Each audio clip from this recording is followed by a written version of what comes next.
Good day.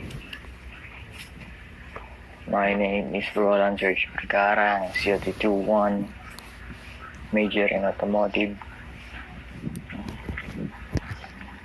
I'm reporting about these topics: damper clutch, solenoid valve, torque converter, pressure control valve, switch valve, PLC valve A, PLC valve B. Simulan natin sa damper clutch. Damper clutch control solenoid valve is attached to the valve body. This variable force solenoid valve directly controls the hydraulic pressure inside the damper clutch. Damper clutch control method: compressing the step of detecting and throttle opening, an engine RPM, and turbine RPM, performing lift, foot up shifting if throttle opening is abruptly decreased.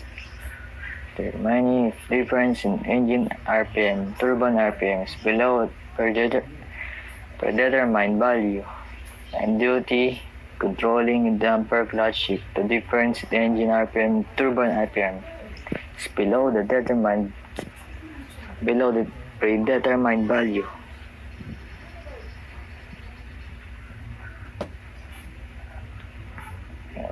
The damper clutch control method of hydraulic control system for automatic transmission. A damper clutch operation condition is first calculated according to signals from a drive condition detecting part. Then it is determined if the calculated value is within the damper clutch operation range on a level road. If the calculated value is within the damper clutch operation range, the pressure controlled solenoid valve is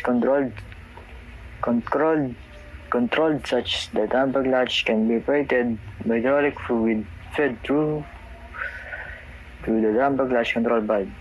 Then it's determined if damper clutch release condition on level road is satisfied or not. When the damper clutch release condition is satisfied, the pressure controlled solenoid valve is controlled such as damper clutch can be released by releasing hydraulic fluid from damper clutch. Ayun yung damper clutch. Okay, next na tayo. Torque converter, pressure control valve. In fluid system, a 4-speed automatic transmission for controlling the line pressure from pressure regulator, the torque converter of the automatic transmission. In a vehicle, transmission having a torque converter assembly for transmitting torque from an output member of a vehicle engine to an input member of vehicle transmission, and having a fluid actuated lockup device for frictionally engaging a turbine of the torque converter assembly to the output member of vehicle engine during engagement operation, and disengaging turbine during disengagement operating mode. Valve assembly in the fluid system of vehicle transmission for the directing fluid flow, a fluid source to the torque converter assembly.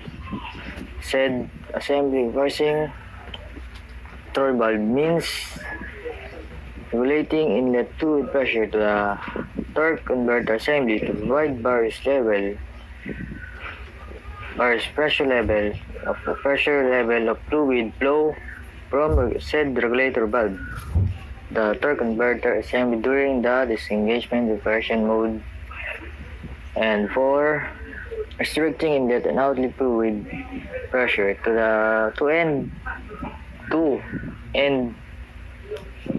from the torque converter assembly during the engagement operating mode, so as to provide various levels of pressure level of fluid flow from said regulator valve, torque converter assembly And from the torque converter assembly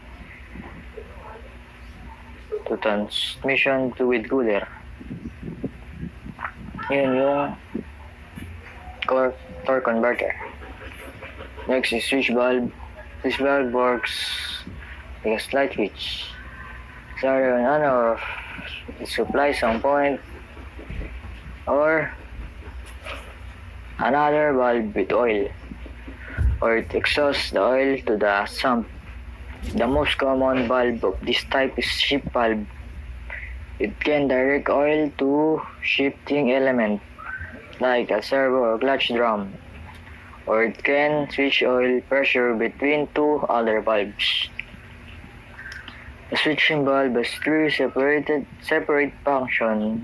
The first is to switch the torque converter from regulated mainline pressure to a lower pressure.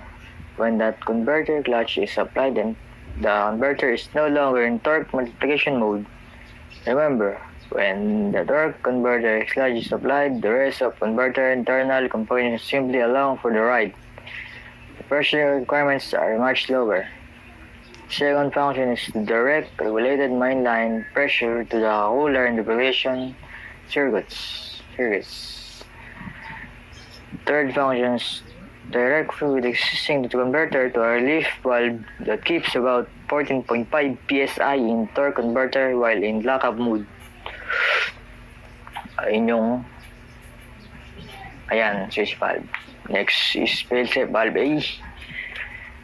Has a following function to allow pressure to be routed to lower reverse brake in normal operation in forward range.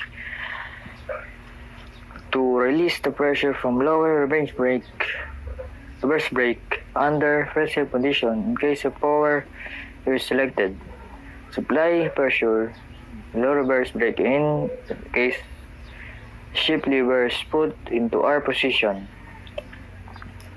The fail-safe valve has two independent internal pistons,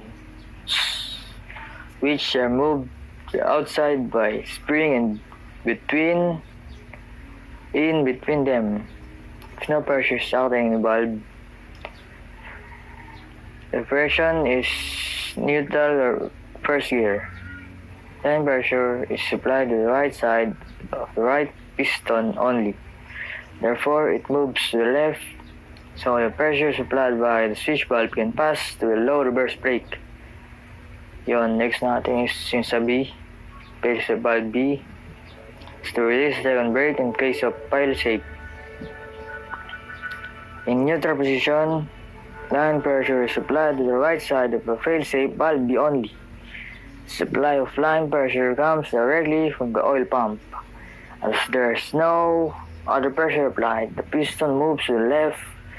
As there is no pressure delivered from the pressure control valve, second brake is not applied.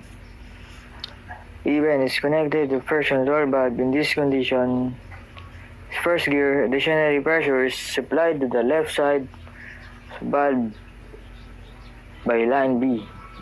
It is also line pressure, but the effective pressure is smaller than that on the right side of the valve, so that the valve stays in the most left position. Pressure is delivered up to the second brake pressure control valve, but second brake solenoid is switched on. It is not forwarded to the second brake. Thank you for watching the end.